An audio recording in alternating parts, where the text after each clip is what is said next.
길이 막히면 다른 길이 열린다라는 제목으로 같이 말씀을 나누겠습니다. 오늘 말씀에 에바다라는 말이 나옵니다. 에파다라는 아람어의 명령형입니다. 그래서 그 뜻은 열려라, 이렇게 약간 명령어입니다. 열려라. 사람들이 예수님께 기먹고 말 더듬는 한 사람을 치료해 달라고 데리고 왔습니다. 그들은 주님이 이 사람에게 안수해 주시면 낫게 될 것이라는 믿음을 가지고 이 사람을 데리고 왔겠죠. 그런데 예수님은 안수를 하지 않으시고 조금 특이한 방법으로 치료를 하셨습니다. 먼저 이 사람을 따로 데리고 가서 아무도 없는 곳에서 치료를 하셨다는 것이죠. 언제나 사람들이 보는 앞에서 치료하셨던 이전 치유 사역과 좀 대조적이다라고 볼 수 있겠죠. 치유 사역을 하실 때 인원 제한을 하신 적은 있어요. 그래서 제자들 중에 베드로, 야고보, 요한 혹은 그 부모만 이렇게 데리고 간다든지 그 가족만 이렇게 들어오라 한다든지 이런 인원 제한은 있었지만 모두 물리치고 딱 이 치유받아야 될 사람과 예수님 딱 둘이 이렇게 한 장소에서 치유하는 일은 보기 드문 일입니다. 왜 그렇게 하셨는지는 저도 잘 모르겠습니다. 근데 더 이상한 것은 그 다음 치료 행위입니다. 예수님은 기 먹은 그 사람의 양귀에 손가락을 이렇게 그 귀 구멍에 집어 넣었습니다. 치료 행위라고 보기에는 무척 어설프죠. 어찌 보면 장난치는 것 같기도 하고요. 그러나 진짜 난감하기 이를 데 없는 행동은 바로 그 다음에 나옵니다. 예수님이 자기 손바닥에 침을 뱉었어요. 그리고서 손가락에 침을 묻히고는 그 사람의 혀에다가 갖다 대었습니다. 더럽고 지저분한 거야 말할 필요도 없고요. 어찌 보면 상당히 모욕적인 그런 느낌을 받을 수 있습니다. 솔직히 이렇게 별나고 요상한 치료 행위를 볼 수가 없죠. 갈수록 더 가관인 것은 이렇게 요상한 치료 행위를 해놓고선 하늘을 우러러보면서 탄식하듯이 큰 소리로 에파다 하고 이렇게 외쳤다는 거예요. 에바다 이렇게 외쳤다는 것입니다. 아무리 봐도 치료 과정은 별나고 요상하기 짝이 없습니다. 그렇다면 치료 결과는 어떻게 됐을까요? 오늘 본문 35절을 보면 그의 귀가 열리고 혀가 맺힌 것이 곧 풀려 말이 분명하여졌더라 이렇게 말하고 있습니다. 귀도 열리고 입도 열렸다는 말입니다. 치료가 되었다는 말입니다. 에바다라는 말이 단순한 소리를 넘어서 기적의 언어가 되는 순간이었습니다. 여러분에게 에바다는 열린다는 의미로서의 단순한 소리로 와닿습니까? 아니면 실제로 삶의 문제가 해결되어지는 기적의 언어로 여러분에게 와닿습니까? 에파다, 그냥 열리라는 뜻이구나, 이렇게 와닿습니까? 아니면 정말 이 구절을 읽는 동시에 내 삶의 무엇인가가 열릴 것 같은 그런 느낌으로 이 단어가, 기적의 언어로 이 단어가 여러분에게 와닿습니까? 아니면 단순한 의미를 담고 있는 소리로 들리십니까? 여러분, 적어도 예수님에게 에바다는 위대한 선언이었고 기적의 언어였습니다.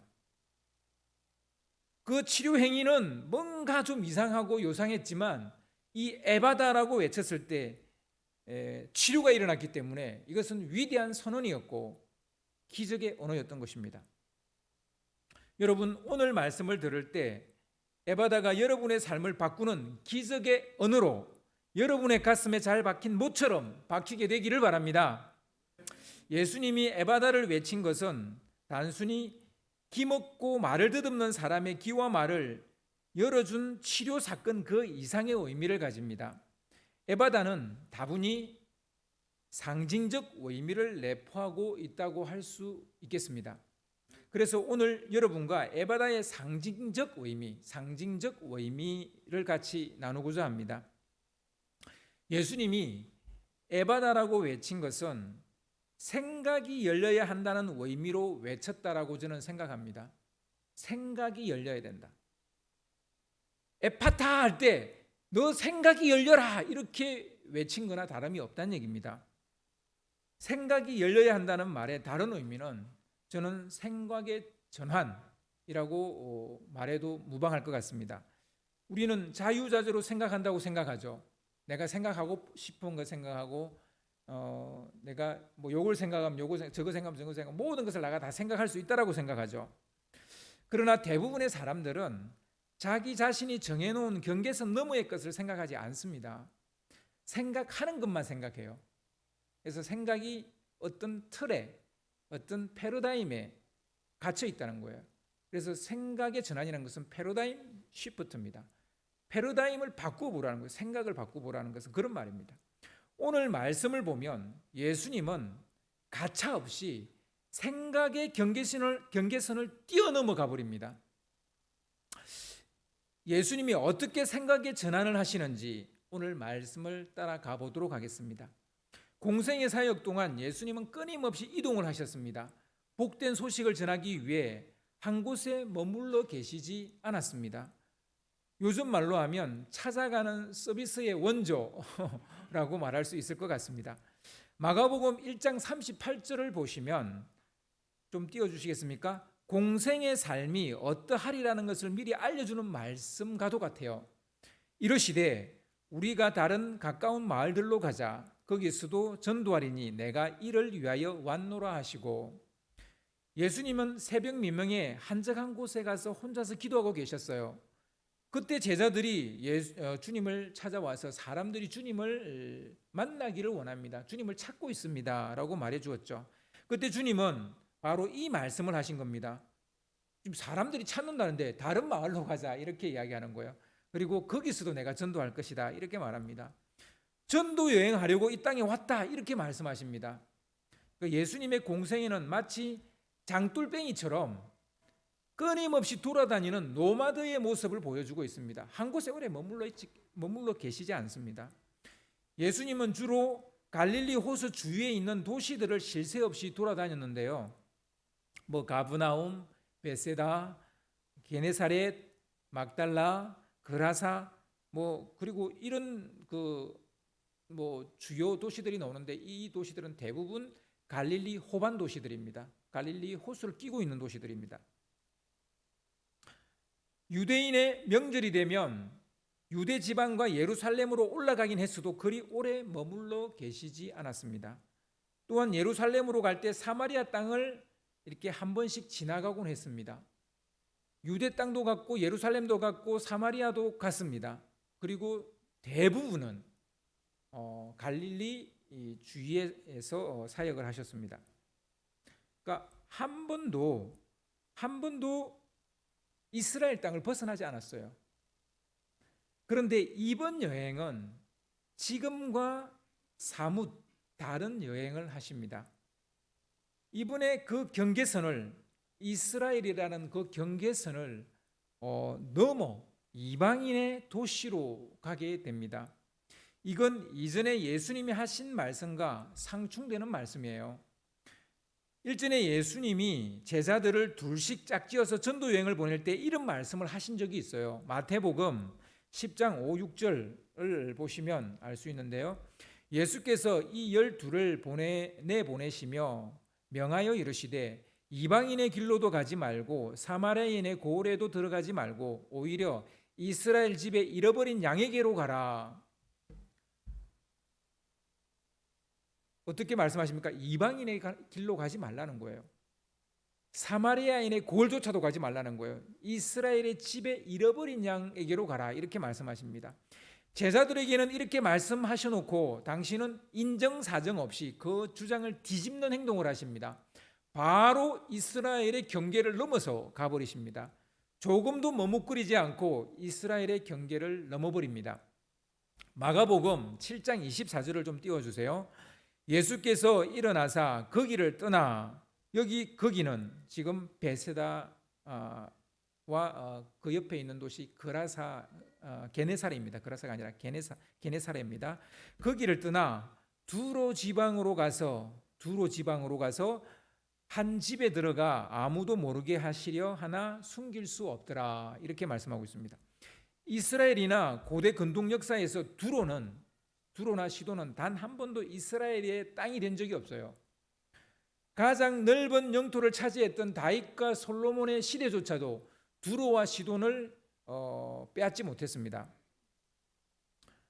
두로와 시돈은 동방과 서양을 잇는 교통과 통상의 중심지였습니다. 따라서 다양한 민족들이 사는 국제도시였다고 보면 됩니다.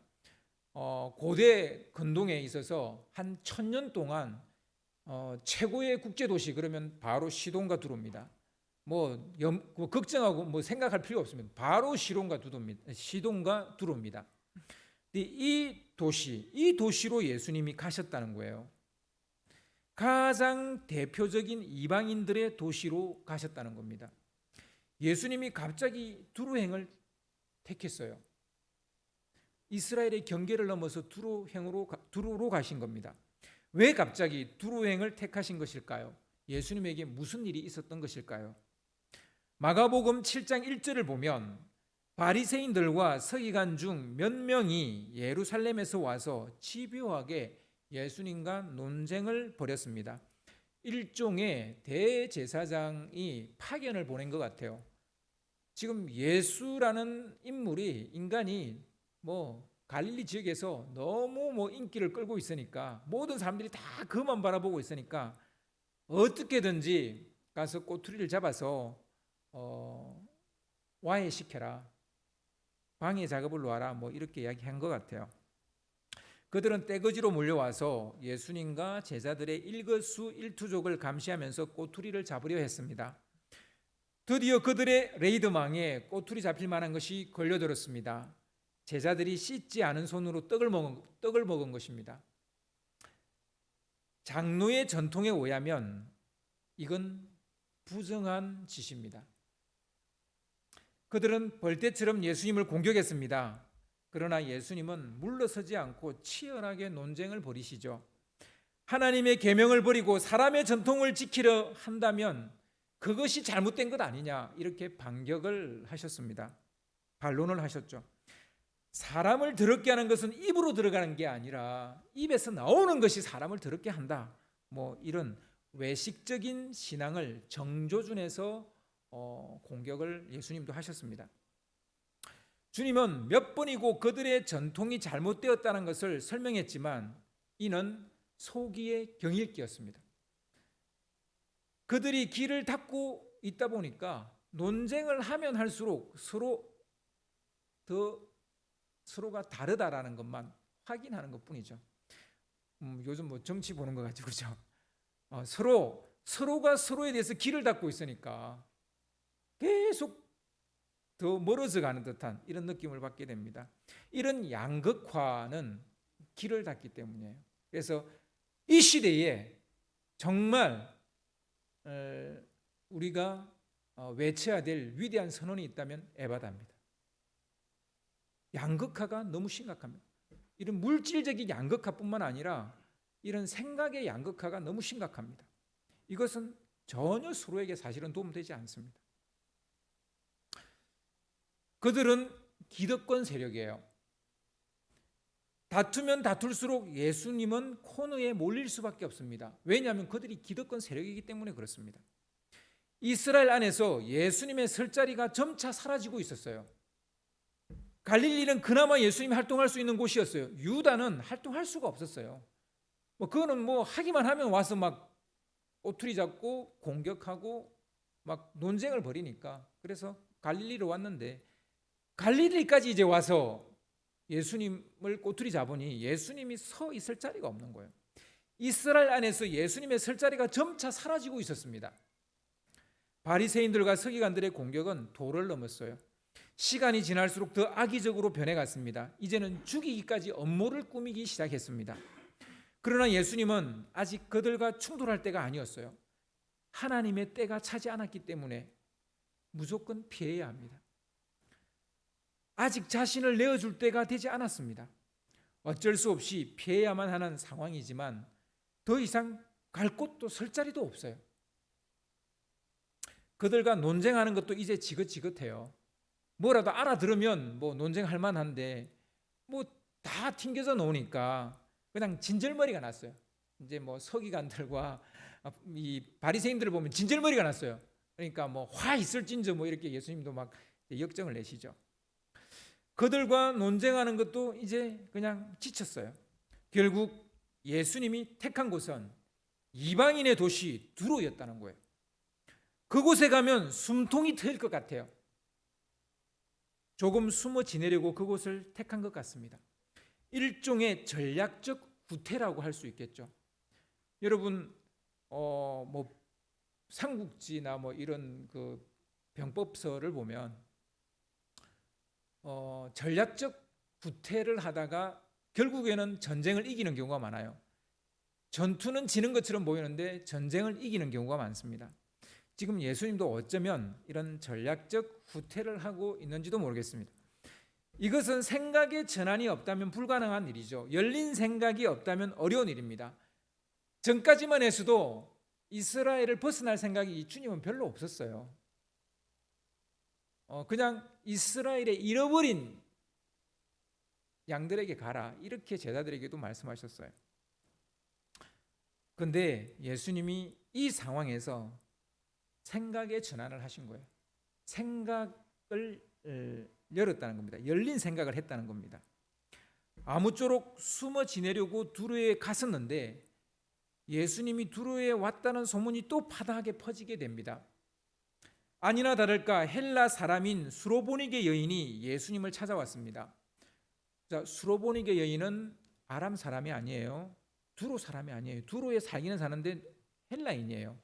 그만큼 두로는 국제 도시였다고요. 여러분 LA 로스앤젤레스 가면요 진짜 모든 인종들이 다 있어요. 그게 자, 안 가봤지만 그렇게 알고 있습니다. 그만큼 당시의 두로는 뭐 LA 같은 그런 도시였다 이렇게 보시면 됩니다. 이 수로보니게 여인이 예수님께 찾아와서 귀신 들린 자기 딸을 고쳐달라 액을 복구합니다. 그러나 예수님은 그녀가 이방인이라는 이유로 고쳐주지 않으려고 했습니다. 7장 27절을 보시면 마가복음 7장 27절을 보시면 예수께서 이르시되 자녀로 먼저 배불리 먹게 할지니 자녀의 떡을 취하여 개들에게 던짐이 마땅치 아니하니라고 말씀하셨습니다. 이 말씀은 이전의 생각이에요. 그러니까 두로에 오기 전의 생각. 두로에 오기 전에는 예수님이 이런 생각이 있었다니까요. 지금 자녀로 먼저 배불리게 하고 그리고 자녀의 떡을 모자라면 자녀의 떡을 개한테 던질 수는 없다라는 뭐 그런 생각이 이전의 생각이에요. 그래서 그 이전의 생각을 이 여인에게 말합니다. 예수님은 선택받은 백성인 이스라엘 사람들에게 먼저 생명의 떡을 배불리 먹이겠다라고 그렇게 말하는 거예요. 개는 이방인을 뜻하는데 자녀에게 먹일 떡을 개에게 주는 것이 마땅치 않다 이렇게 이런지하에 거절을 합니다. 근데 이 말은 두 가지 얼굴을 가지고 있어요. 이전의 생각인데 그렇지만 수로보니게 여인에게 이 이야기를 하는 것은 이제 생각을 바꿀 용의가 있다라는 의미도 들어가 있는 거예요. 수로보니게 여인은 떡을 줄 수 없다면 자녀의 떡을 줄 수 없다면 그 떡의 부스럭이라도 주시면 안 되겠냐 이런 정말 끈질기게 물고 늘어지는 그런 모습을 보입니다. 주님은 수로보니게 여인과 실랑이를 벌이면서 이스라엘 백성들뿐만 아니라 이방인들에게도 생명의 떡을 먹여야 한다는 생각을 하게 됩니다. 여기서 생각이 바뀌게 돼요. 예수님이 여기서 생각이 바뀌게 돼요. 두로로 올 때만 해서도 완전히 이 생각을 한 것 같지는 않아요. 일단 경계선은 넘었어요. 국경은 넘었어요. 그렇지만 이 생각까지 완전히 바뀐 것은 아니었는데, 이 수로보니게의 여인과 실랑이를 벌이면서 이제 이방인들에게도 생명의 떡을 먹여야 된다는 생각을 하게 되는 거예요. 이방인에게서 가능성을 본 겁니다. 주님은 이스라엘의 국경만 넘은 게 아니에요. 생각도 이제 바뀌고 있는 것입니다. 생각의 경계선도 넘고 있는 겁니다. 실은 수로보니게 여인을 비롯한 이방인들에게 줄 생명의 떡이 없어서 이렇게 말한 게 아니에요. 순서상 말씀이 예루살렘에서 나오고 시온에서 먼저 나온다라는 그 이야기를 하시는 것뿐이에요. 예수님은 두로에서 한 가지 놀라운 사실을 확인을 하셨습니다. 이방인들에게도 복음 전할 때가 찼다라는 사실. 이들도 이제 말씀을 들을 준비가 되어져 있다는 사실. 이들도 하나님의 아들을 받아들일 준비가 되어져 있다는 사실. 그것을 예수님은 확인을 하게 됩니다. 그래서 예수님은 내친 김에 두로에서 시돈까지 갑니다. 이스라엘이라는 그 나라 입장에서 보면 두로가 더 가깝고요. 더 북쪽에 시돈이 있어요. 그래서 시돈까지 갑니다. 이 두 도시가 합쳐져서 페니키아라고 이렇게 세계사는 이야기하죠. 거기 가서도 복음을 전하시고 다시 데가볼리 지역으로 가십니다. 데가볼리는 로마인들과 그리스인들이 사는 10개의 도시 연합체를 이루는 말입니다. 갈릴리 호수 동쪽 지역에 위치해 있었습니다. 오늘 본문 31절을 보면, 오늘 읽었던 본문 31절을 보면 예수께서 다시 두로 지방에서 나와 시돈을 지나고 데가볼리 지방을 통과하여 갈릴리 호수에 이르시매. 그러니까 이쪽 지중해가 있으면요, 여기가 지중해면 여기가 이제 두로예요. 두로에서 시돈으로 갔어요. 그리고 삥 돌아서 이 갈릴리 호수 동편에 있는 데가볼리 지역으로 이렇게 삥 돌아서 오는 여정입니다. 그리고 갈릴리 호수까지 와요. 그러니까 출발한 곳이 갈릴리 호수인데 다시 갈릴리 호수로 이렇게 한 바퀴 삥 돌아서 오시는 겁니다. 이렇게 한 바퀴 도시게 되는데, 흥미로운 것은 이방인 전도 여행의 종착지가 갈릴리 호수라는 겁니다. 출발지가 갈릴리 호수였는데 종착지가 갈릴리 호수라는 것이죠. 이곳은 이방인 전도 여행의 출발지이기도 하고 또한 종착지이기도 합니다. 여기에서 생각이 열렸고 그 열린 생각이 어떤 결과를 나타내는지 여기서 또 보여준다는 것이죠. 생각이 열리니 어떻게 했습니까? 기회의 장도 열렸습니다. 기회의 장도 열렸습니다.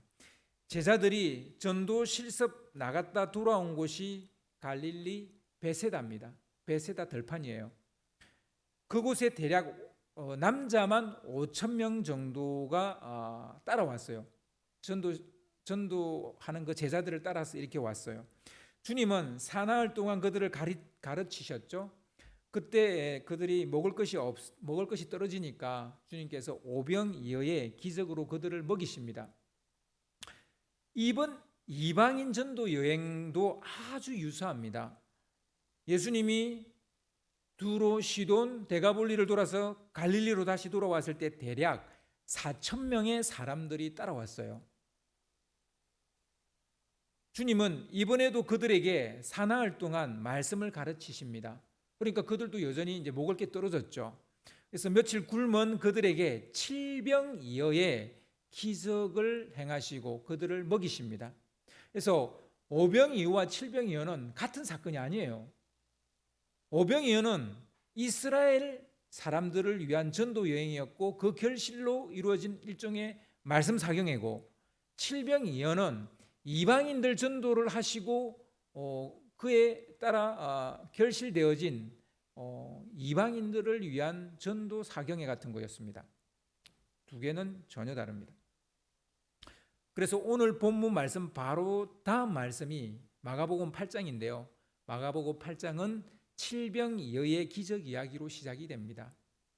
오병이어의 기적은 주님이 생명의 떡이라는 것을 상징적으로 보여주는 사건이에요. 그들이 배가 고파서 이 기적을 행하시기도 하셨지만 내가 생명의 떡이다라는 거예요. 근데 칠병이 의의 기적도 마찬가지라는 거예요. 그들이 배가 고파서 예수님이 이 기적을 행하신 것이지만 궁극적으로 말씀하시고자 하는 것은 내가 생명의 떡이라는 거예요. 이것을 보여주시는 것입니다. 이 두 사건의 차이는 숫자가 아니에요. 뭐 한쪽은 남자가 5,000명, 한쪽은 남자가 뭐 4,000명, 이런 숫자가 아닙니다. 유대인이냐 이방인이냐의 차이였습니다. 예수님은 유대인이나 헬라인이나 야만인이나 모두에게 동일한 생명의 떡이 되신다는 것을 보여주고 계시는 것이죠. 이스라엘 땅이나 이스라엘 백성들이라는 틀 안에서 생각하면 예수님은 더 이상 갈 곳이 없었어요. 더 이상 갈 곳이 없었어요. 그러나 조금 생각을 바꾸니까 새로운 길이 보입니다. 새로운 일이 보입니다. 새로운 세계가 보입니다. 패러다임 시프트는 바로 생각의 전환에서부터 시작된다는 것입니다. 주님이 에바다라고 외친 것은 단순히 기먹고 말덧없는 사람을 치유하는 사건만은 아니라는 거예요. 그 이상이라는 것입니다. 에바다라고 외치는 것은 사역의 새로운 장이 열렸다라는 위대한 선언인 것이죠. 그래서 여러분, 예수님께서 실제적으로 그 칠병에 의해 기적을 일으키고 그들이 그 떡을 먹는 것을 보면서, 그리고 또 이 기먹고 그리고 말 못하는 이 사람을 치유하면서 에바다라고 외친 것은 이제 이방인에게도 복음 전파가 열렸다라는 그런 의미입니다. 그래서 이것은 단순히 한 개인의 치유 사건이 아니라 주님의 복음 사역의 문이 활짝 열렸다라는 그런 의미이기도 하다는 것입니다. 일이 잘 풀리지 않는다면 머리 싸매고 있지 말고 일단 한번 떠나보세요. 내가 살았던 세상 밖으로 한번 나가보세요. 그러면 생각의 전환이 일어납니다. 준비 안 됐을 거라고 생각했어요. 아직 그들의 마음의 문이 안 열릴 것이라고 생각했어요. 근데 가서 보니까 아니에요. 이스라엘 사람들보다 믿음이 작지 않았어요. 부스러기 은혜라도 달라고 부르짖었어요. 예수님께서 안수해 달라고 그 사람을 유대인들처럼 똑같이 그렇게 데리고 왔었어요. 전혀 유대인이나 이방인이나 다르지 않았어요. 똑같았어요. 그런데 안 떠나니까 몰랐던 거예요. 아직 그들은 때가 안 됐을 거라고 생각했던 거죠. 생각이 열리지 않는 여행은 아무런 소용이 없어요. 여러분, 여행이 여러분에게 진정한 유익한 여행이 되려면 생각이 열리는 여행을 해야 돼요. 생각이 열리면 생각지 못한 기회가 온다는 것입니다. 이전에 이루었던 것과 맞먹는 새 일이 열리는 거예요. 오병이어와 같은 그런 놀라운 일들이 또 일어난다는 거예요. 혹시 지금 설 자리가 없어지고 있습니까? 어디로 가야 할지, 무엇을 해야 할지 막막하기만 합니까? 일이 잘 풀리지 않고 꼬여만 가고 있습니까? 아직 때가 차지 않았다는 생각이 드십니까? 지금 이때가 우리가 해야 될 일이 있습니다. 에바다라고 외칠 때라는 거예요. 에바다라고 이 위대한 선언을 할 때입니다. 에파타 이렇게 외쳐야 될 때가 바로 지금이라는 것이죠. 에바다의 또 다른 상징적 의미는 소통입니다. 소통의 문이 열리면 생각지 못한 결과를 얻게 된다는 것을 또한 알 수 있습니다. 오늘 말씀 36절을 보시면, 오늘 본문 말씀 36절을 보시면 예수께서 그들에게 경고하사 아무에게도 이르지 말라 하시되 경고하실수록 그들이 더욱 널리 전파하니, 예수님은 귀가 열리고 말문이 열린 그 사람에게 이 기적적인 치료를 아무에게도 말하지 말라 이렇게 신신당부했어요. 심지어 따라온 사람들에게도 이 병자와 같이 온 사람들에게도, 데리고 온 사람들에게도 퍼뜨리지 말라라고 명령을 했어요. 그러나 말리면 말릴수록 그들은 더욱더 이 소문을 퍼뜨렸어요. 여기서 말씀을 문자 그대로 읽으면 오해하게 됩니다. 실은 주님이 소통을 금한 게 아니에요. 이것을 정말 알리지 마라 이렇게 말한 게 아니라는 겁니다. 소통이 어떤 식으로 그 힘을 발휘하는지를 보여주려고 이렇게 말씀하시고, 예수님이 이렇게 말했지만 그들이 전할 거라는 걸 알고 계셨던 거예요. 즉 소통했을 때 어떤 일들이 일어나는지를 4천 명이 이방인들이 4천 명이 모이더라는 거예요. 이게 소통의 힘입니다. 꿀벌에 대한 이야기 여러분 들어서 아실 텐데요. 꿀벌 집단은 이 규모가 커지면 일부가 새로운 거처를 찾아 옮기게 된답니다. 사람하고 비슷하죠. 새로운 이주지를 결정할 때 꿀벌들은 놀라운 방법을 이용한다고 알려져 있습니다. 사방으로 흩어진대요. 그리고 각자 이주 후보지를 물색을 하고는 현재 거주지로 돌아와서 다른 꿀벌 친구들한테 자기가 본 것을 춤으로 알린답니다. 저는 어떻게 춤추는지 잘 모르겠어요. 그것까지는 제가 모르겠습니다만 아무튼 이렇게 춤을 춰서 내가 얼마나 먼 데에 갔고 어느 방향으로 갔고 그곳에 어떤 정말 좋은 곳이 있다 이런 거를 춤으로 이렇게 제가 몸치라서 저는 어떻게 춤으로 이게 보여지는지 잘 모르겠는데 하여튼 꿀벌은 그거를 춤을 추면 안답니다. 춤으로 소통하는 것이 정말 흥미롭습니다. 그런데 더 흥미로운 점은 꿀벌들은 한 번에 서둘러 결정하지 않는다는 거예요. 다른 곳을 가본 친구가 그곳이 좋았다라고 알리면 자기가 가본 곳이 충분히 좋더라도 친구가 추천한 곳에 슬쩍 가본답니다. 꿀벌 똑똑하죠. 그래서 가보고 새로 방문한 곳이 자기가 처음 가본 곳보다 더 마음에 들면 고집 부리지 않고 마음을 바꿔서 친구가 추천한 곳을 다른 친구들에게 알리는 춤의 대열에 합류한답니다. 우리 정치인들이 이거 좀 배워야 돼요. 정치인들은 꿀벌들한테 좀 배워야 돼요. 그죠? 끝까지 자기 쪽만 좋다고 그러니까 이런 과정을 여러 번 거치면서 꿀벌들은 최적의 이주지에 모두 합의하게 되면 이주한다는 거예요.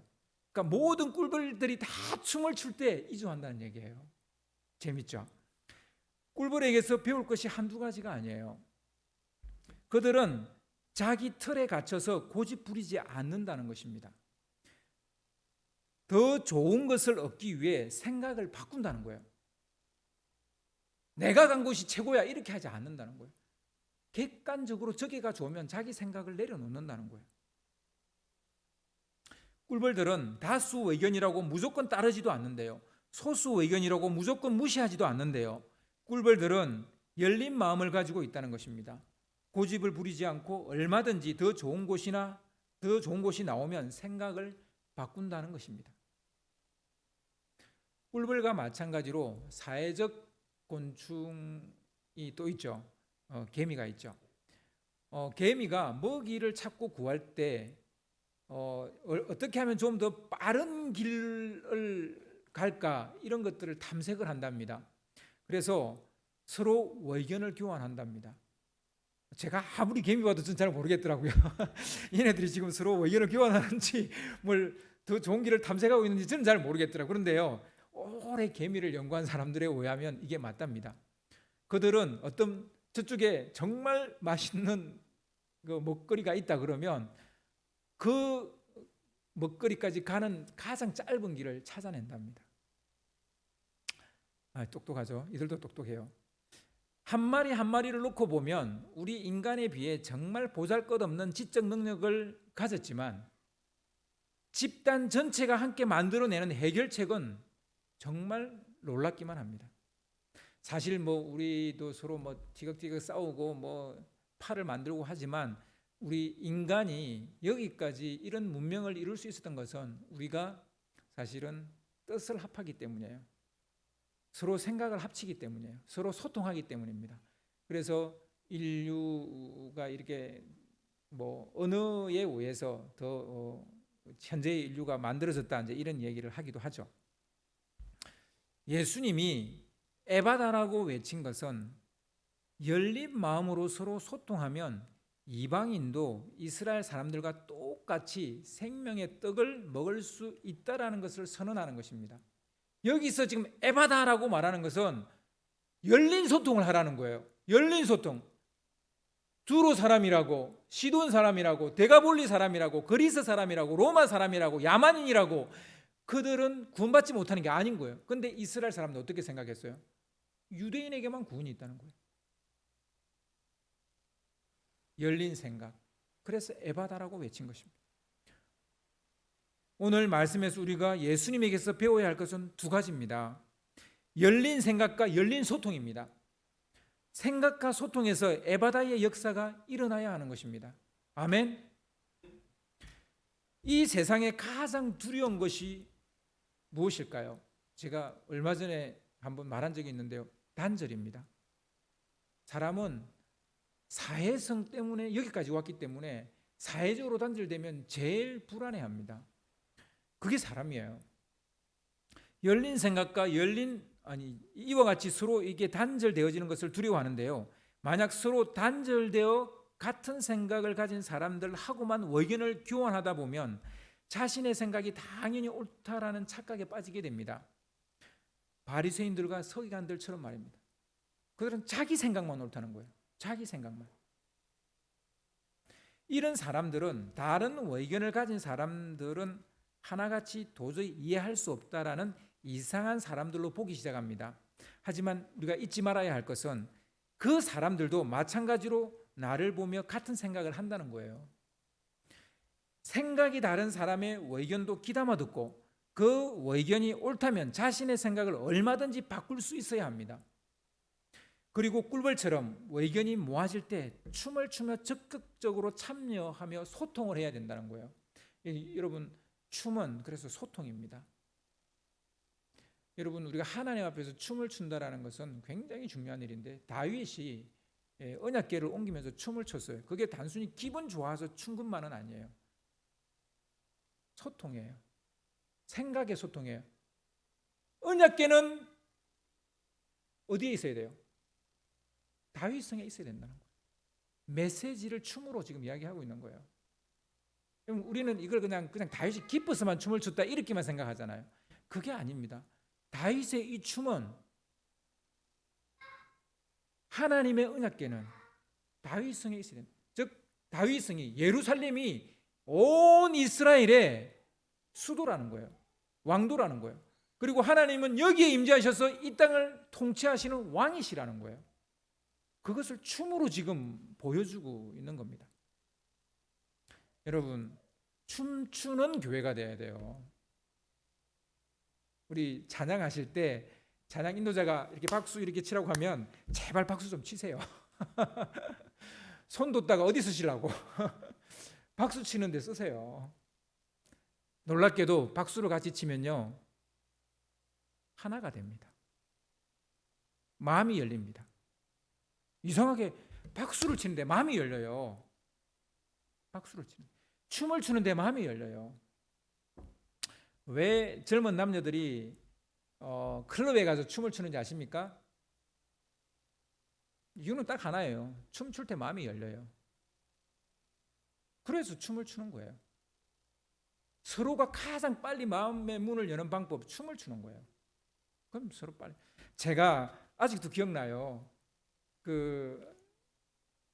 대학교 한 2학년 때였던 것 같은데, 제가 신길교회 전도사로 있을 때인데, 그때 중등부 수련회를 제가 보조교사로 따라갔어요. 저는 뭐 어린이 부수의 총무였는데, 제가 몇 번 이야기했습니다. 그때 집사람이 그게 중학생이었어요. 중학생이었나? 하여튼 이랬어요. 근데 옛날에는 캠파이어 한다고 이렇게 가운데 불 피워놔놓고 꼭 포크 댄스를 췄어요. 그때 사실 그 포크 댄스를 칠 때 저는 집사람하고 춤을 췄겠지만 저는 전혀 기억 못해요. 근데 그 사람이 제 아내가 됐을 줄이야. 제가 어떻게 알았겠어요. 하여튼 그때 마음의 문이 열렸나? 하여튼 모르겠습니다. 하여튼 여러분, 중요한 것은 여러분, 춤추는 것은 부끄러운 게 아니에요. 이상한 게 아니에요. 인류는 오래전부터 춤을 췄어요. 그렇게 되면서 하나가 됐어요. 그리고 전쟁을 나갈 때, 사냥을 나갈 때 반드시 춤을 췄어요. 고대인들은. 그래서 하나가 됐어요. 춤을 춰야 하나가 되는 거예요. 놀라운 일이죠. 그래도 뭐 춤을 안 추시겠다 그러면 어쩔 수는 없고요. 하여튼 여러분, 생각이 다른 사람의 의견도 귀담아 듣고 그 의견이 옳다면 자신의 생각을 얼마든지 바꿀 수 있어야 되고, 꿀벌처럼 이렇게 의견이 모아질 때 춤을 추면서 의견을 또 모아야 된다는 것입니다. 예수님은 설 자리가 없었을 때 열린 생각을 가지고 이방인에게로 향했습니다. 그리고 새로운 전도사에게 장을 열었습니다. 그리고 이스라엘 땅에서 행하셨던 것과 똑같은 은혜와 기적을 이방인의 땅에서도 행하셨던 것입니다.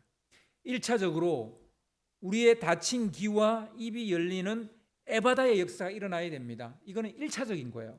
그러니까 우리의 닫힌 귀와 우리 영적인 귀가 닫혀서 하나님의 말씀이 안 들릴 수 있잖아요. 우리 영적 귀가 열리고 우리의 입술이 열려야 우리가 복음을 전할 수 있잖아요. 이런 것은 1차적인 에바다의 역사입니다. 더 나아가서 우리의 닫힌 생각이 열리는 에바다의 역사도 일어나야 됩니다. 마지막으로 우리의 닫힌 소통이 열리는 에바다의 역사도 일어나야 됩니다. 에바다라는 이 위대한 선언을 해야 할 삶의 영역이 있다면 지체 말고 선언하는 여러분 되시기를 주님의 이름으로 축원합니다.